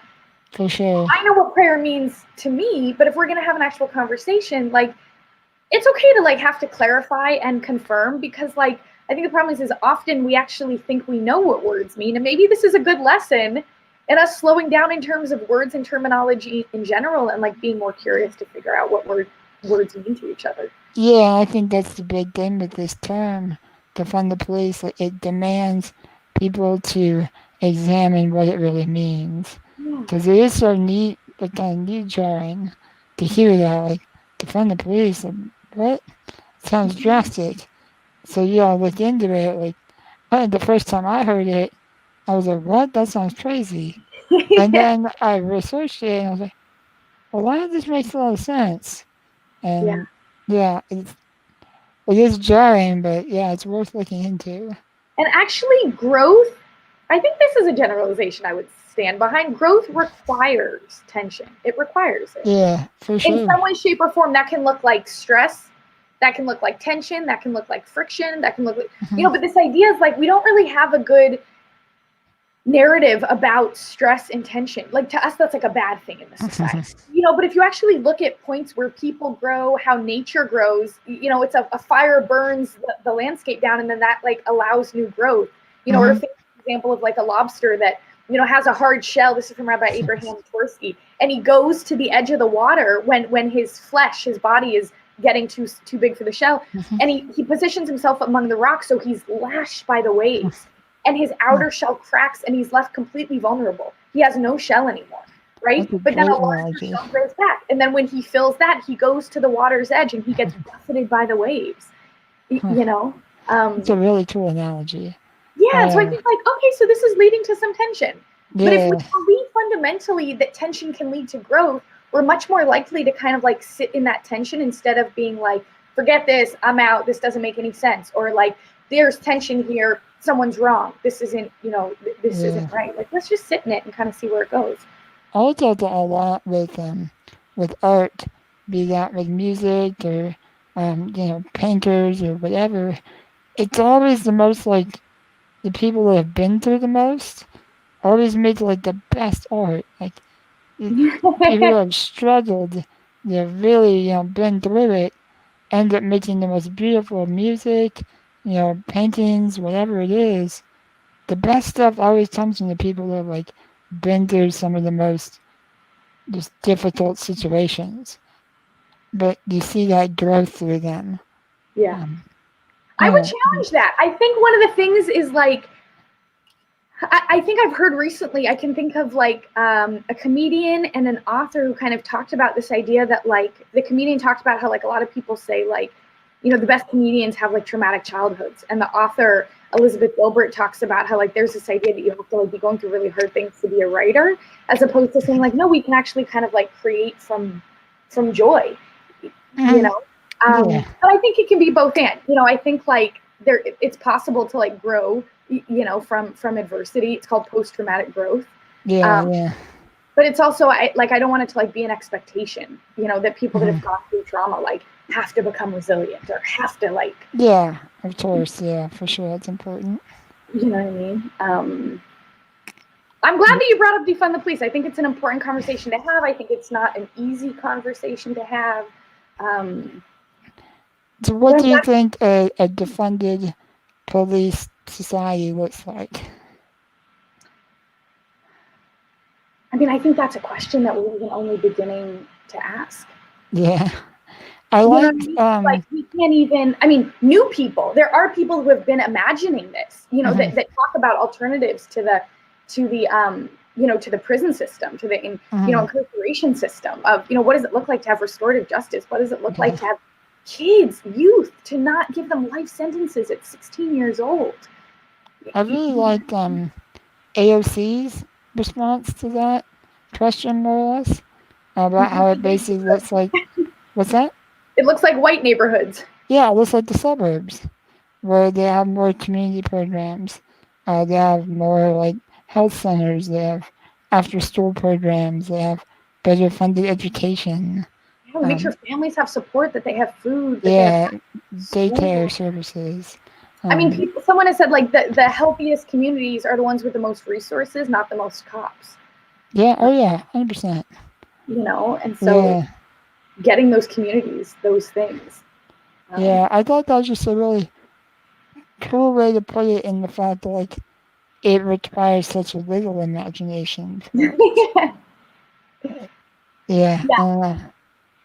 Cool, yeah, it's like the idea of abolition isn't so insane when you realize a lot of upper class white neighborhoods have abolition. Yeah, and not even necessarily like they're entirely, abolished.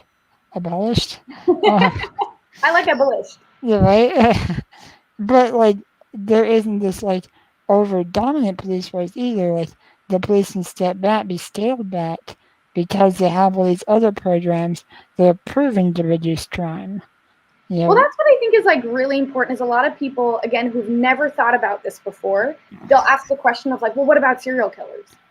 And my response to that is always like, do you think people that have studied this for 30 years and they've studied it not as like an intellectual exercise, but because it directly impacts them and their loved ones, do you think people consider serial killers? Like, do you know what I mean? Like, forgot about that. One fell swoop, delegitimize the entire defund the police movement because like you brought up serial killers and like nobody else had like. But I think when you go to the statistics and you actually look at like the percentage of crimes that cops solve and where their time is actually spent, I think I saw something like less than 5% of their time is spent on violent crimes. Oh yeah. Well, it's interesting. My dad pointed out to me that Seattle police used to have a department within them. I think they were called CSOs, Community Service Officers. They were a unarmed department of the police that would respond to nonviolent calls. I don't remember like the gambit of calls they would serve, but he thought they were great. Like he spoke highly of that department. It doesn't exist anymore. It was done away with, I assume, because of defunding. I'd say that, not because of defunding, but because funds were chosen to be distributed elsewhere. So, yeah, I would like to see personally funds be redistributed to programs like that and away from this over militarization insanity that we have now. And that's why it's a fear response, right? Because people hear it and they just go, no, that's great. That like quickness is a reaction. It's not a response. Yeah. When we react that quickly, that's almost like fight or flight. Yeah, for sure. kind of action. And so as opposed to saying like, whoa, what? Tell me more. I've never heard of Yeah. it. Like, oh, I'm going to slow down. And, until I've read some of the people that have been doing this work, until I've like maybe read more than a few articles, maybe a book, maybe I've watched some of the teach-ins that have been happening, to really just approach Mhm. with curiosity. Because I know there are ideas in my life that at first I thought were insane, like all of physics. And then Mhm. I took a year of it, and I was All like, physics. oh, like this is hard, but it's not crazy. And so, Yeah. but it's kind of the equivalent of like me starting physics, and like because I didn't understand it, I'd be like, this is crazy, this is insane. And like with physics, you laugh because it's like it's so obvious, but kind of defund the police is the same thing as like Yeah. being in physics class for the first day. And some people are like raising their hands and shouting at the professor who spent his life on this, being like, this makes no sense, this is crazy. And it's like, you're just a first day student. Like, I you know, think another aspect of this is the fact that like our current solution to crime is to have, excessive, arguably excessive police and our criminal justice system, which is, I think it's safe to say, it's proven to actually increase crime. So the solution to a problem creates the problem. That's a paradox. There has to be a better solution. So I think even if it's scary, defunding the police is worth exploring just to like try to eliminate that paradox that we have now. yeah, That just seems like common sense to me. If your solution causes the problem you're trying to solve, that probably isn't the best solution. yeah, yeah. Like it kind of perpetuates it. Yeah, Yeah. which is a whole problem in itself. Yeah. But anyway, yeah, I think we're more or less on the same page here, I think, with to fund the police, and I hope it gets more people to at least be willing to research it and consider it seriously, not have that knee jerk reaction to shy away from it because it is scary. Especially, and I just want to add this, it's like who is against defunding the police, right? Like in other words, I'm a white person. I never really interacted with the police. I've never really had to be scared of them. I never really feared when I was driving, they'd pull me over. And if they like, I've never had to like live with that. And so if I was against defunding the police, why would it make sense that I would have the loudest voice on that when like it Yeah. doesn't impact me? So like of course I Mhm. could be like, oh no, keep the police as they are because like they're not doing anything bad in my life. But when I Yeah. realize that I'm silencing the voices of people that experience direct harm Yeah, for sure. for lifetimes, it's like you have to kind of like be aware of like your identity. Yeah, Um, absolutely. And that's really yeah, important. yeah, like I get to say no, don't defund the police, but like that's not going to mean something to me either way because like Yeah. my identities that like don't really make policing a problem. Whereas I'm like the people that experience the most pain from it should be the ones With the loudest voice, the having the ones we say listen and coming to. up with the solutions and being listened to. Yeah, absolutely. But we don't do that. We kind of all have an opinion on everything these days. I Mhm. include myself. I'm trying to do it less, but Oh, that's the truth. It's hard not to. I mean, everything is so polarizing right now. But yeah, I think it's important that we listen to the people directly affected by these oppressive systems and so forth. yeah, we just don't know what we don't know until we listen. And listening is hard and it's deep and it takes time and it's self-confrontational because it makes us look at things in ourselves that often we don't want to have to do. Hmm. So like listening is not one way. Listening is like a totally engaged process. Um, Yeah. that's hard for us if we're actually really going to do it. And so when we say listen to people, um, it's we say listen as if it's like an easy thing, but people don't listen because listening is hard. Yeah, I think a lot of people listen with the sole intent of trying to retort. They don't actually listen to understand. Mhm. And that's why I'm guilty of it too. I've Well, probably done it during this conversation. oh, Try not to, but yeah, that's something we all struggle with. but that's just another spiritual practice of listening. You Mhm. know, like Sam Harris, who talks about meditation, I really loved it. Maybe just because it gives me validation. But he says, like in meditation, right? Like if you're trying to like come to center and like clear your mind, and then your mind goes over here and thinks about laundry, he says that's not bad. He says Mhm. it's actually good because it's in the pulling back to center that you get strengthened. It's kind of like when you move your you know, if someone's doing their biceps, you got to go down so that you can come back. And Yeah. that's how the muscle, you know, kind of gets strengthened. So like if we're Oh, not listening or we're listening to respond, it's not a bad thing. It's like the spiritual practice is strengthened when we see ourselves doing it and then we pull ourselves back and we shift.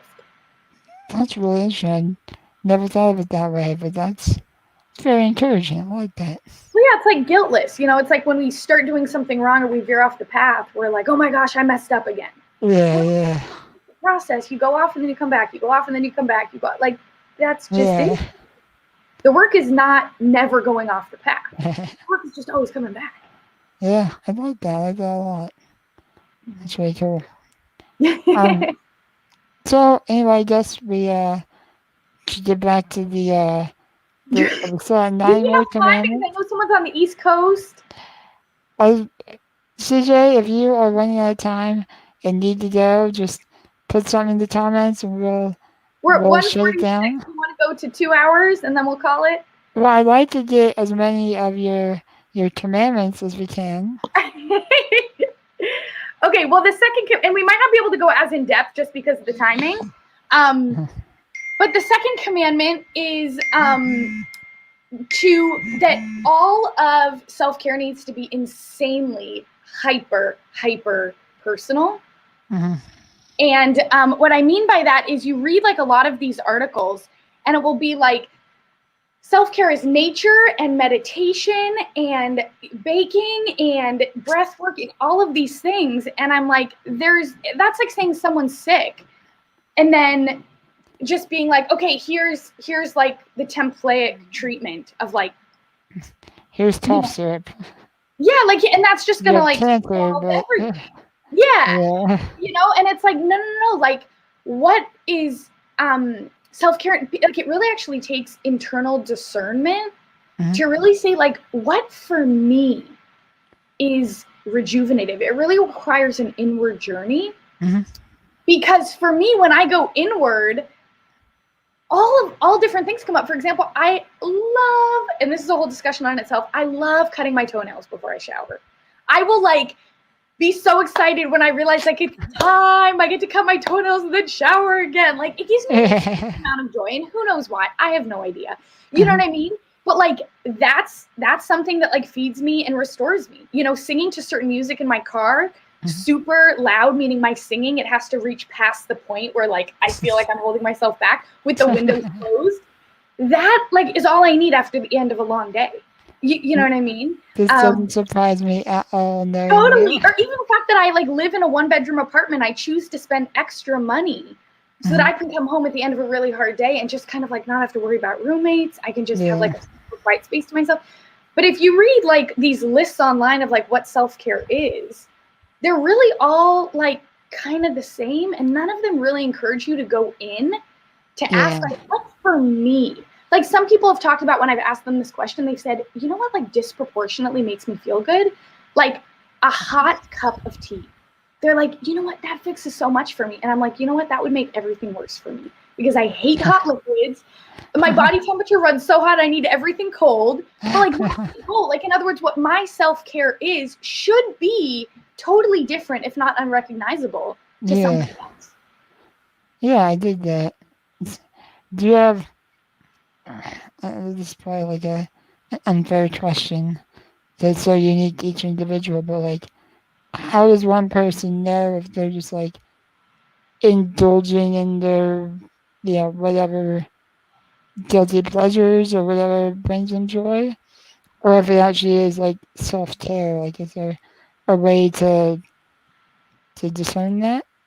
Yeah, so that's kind of going back to principle number 1 in terms of like the goal of self-care is like wellness. And so sometimes that means doing really hard things like working on our boundaries, working on our like communication, speaking up for ourselves, saying no to, like sometimes it is like really hard things. And so I think when you really keep the goal of like wellness, it kind of like can help us like figure out if what we're doing is just like avoiding and distracting. Yeah. That said, it's really about intentionality. So like I've never really been a big TV watcher, and I got to tell you, since the pandemic, I have watched more TV than I ever have, because at the end of the day, my brain is so spent. Yeah. I literally need to unplug it, and the only way that like truly works is to watch like a 20-minute TV show, but it's intentional. Yeah. I agree. You know what I mean? And so sometimes it's like to ask, do I need right now, like a distraction, an avoidance, or is that not what I need? And I like need to be doing something else. But when we have this very shallow understanding of self-care, we don't even ask that question. I want to ask, have you found yourself gravitating towards like nostalgic, sometimes even like children's type shows? Because I have found myself doing that. What kind of show? Well, I look at it as like visual comfort food. Ooh, Like, I've been watching like Disney Plus, like old Disney movies even. Like I just love as like all the like tension in the world or the stress. This is like some feel good, take you back to your childhood, easy watching, viewing. I don't want to watch like Black Mirror right now. It's you're like too too much stressful. control, I'm too real. stressed out enough. I don't need my shows to add to that stress. Totally. I Well, I don't can't know. say that I've watched like kind of that kind of thing. I tend towards action and vigilante justice, Okay. even in these I times. But I get it. would say that one of the things that is really helpful for people that I've been working with people on and trying to do myself is going back to what brought you comfort as a kid. So I sent to a friend, I sent him Legos because Yeah. he used to love Legos and he was really struggling. And Yeah. so I like sent him a thing of Legos, and I was like, get back to that. We're like coloring or drawing. I've been watching old Ninja Turtles movies and cartoons. Amen. I love the Ninja Turtles. Takes me back to my childhood.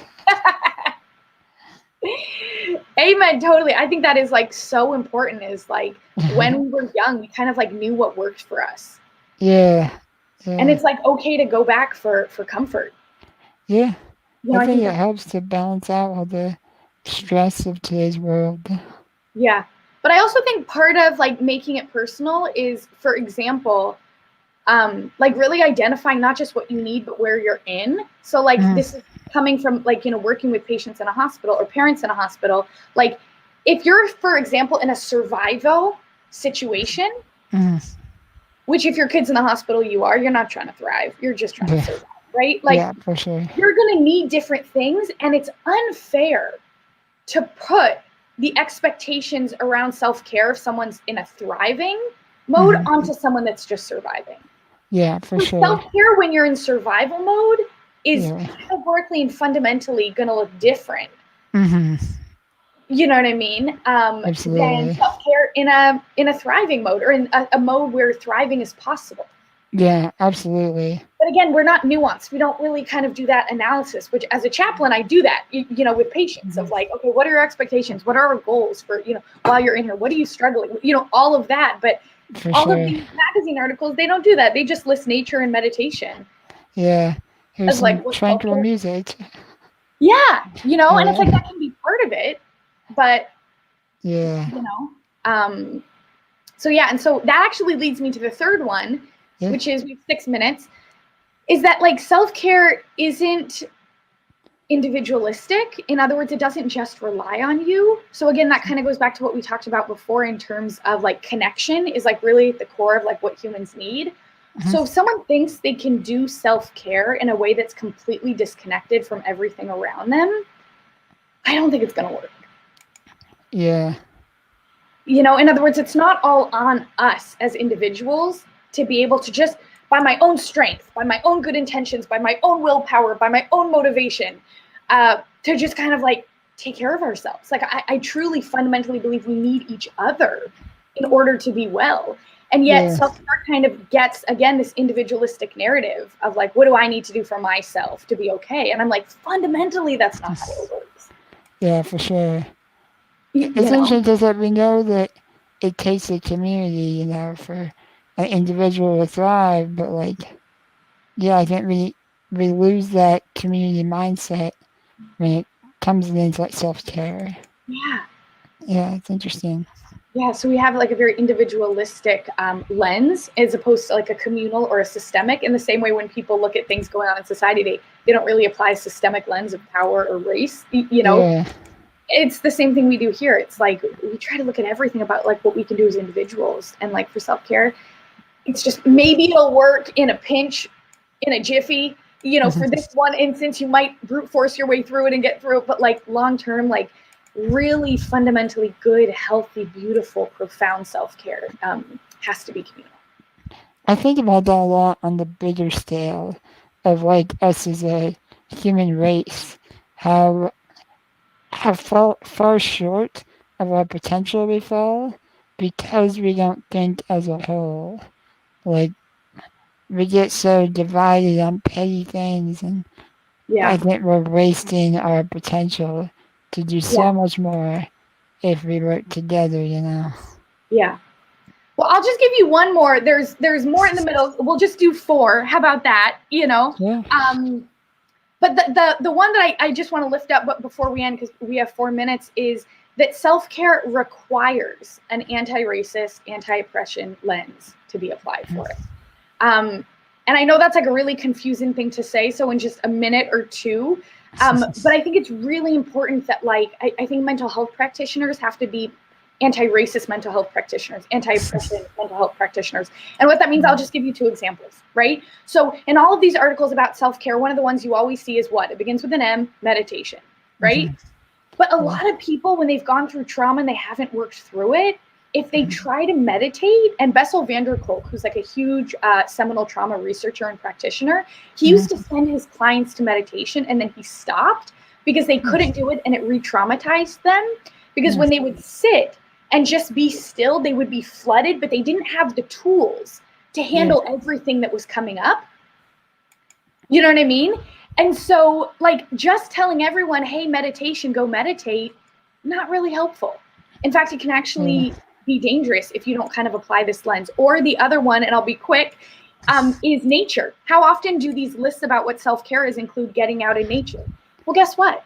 Not everyone has had equal access to nature. Yeah, You know, not everyone has the same ability to get out into nature. You know, for example, like, you know, there's this myth that Black people are less connected to the outdoors. And I think that myth is really dangerous because it really ignores the ways we have prevented equal opportunity and access yeah, to nature. And that's like a whole podcast in and of itself. But I just really want to just get out there that, like, even in terms of thinking about self-care, you really have to kind of like apply this lens. And you can't just say meditation is good self-care or getting out in nature is good self-care. It's unfortunately not that easy. And like everything, we just have to be more nuanced about it.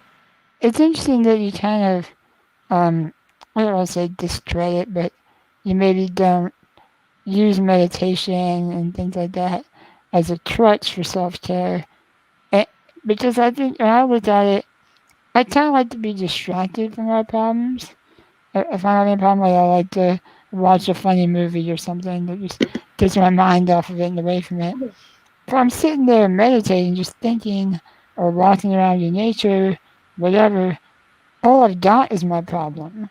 All I've got is to think and dwell on that problem. And that just seems stressful to me. Totally. Yeah. It might have to be personal, and maybe for you that's not going to work, and maybe for you that's actually what you need and it's hard, and that is part of your self-care because that will lead to wellness, and maybe not. Yeah. Maybe that's not kind of what you need. But this idea of just painting this broad brush of like, here's what self-care is for everybody, everywhere, no matter who you are, what your identities are, like, it doesn't work like that. For sure. You know? Well, I know we're kind of out of time, but I really want to thank you for coming on. And if you're available to do this again, maybe we can run through the rest of your I would commandments love sometime. It seems like I know we haven't really addressed many of the comments directly, but I want the people watching to know that I have been reading them and I appreciate all of them.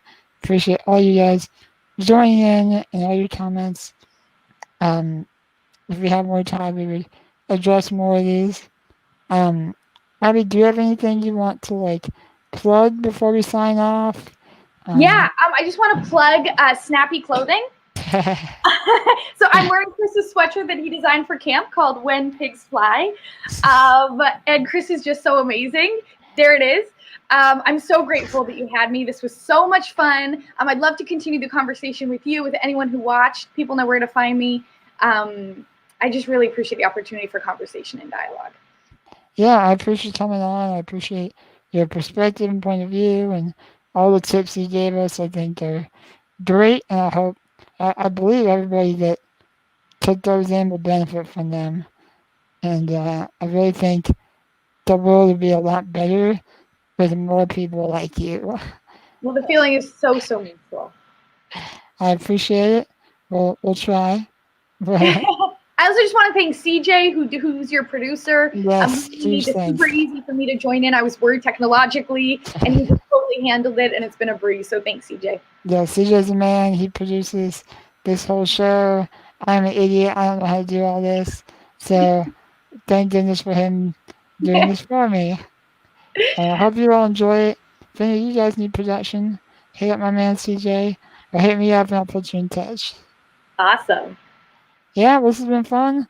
Again, thanks for coming on. Hope we can do it again soon. I hope so too. Good night, everybody. Bye, everyone.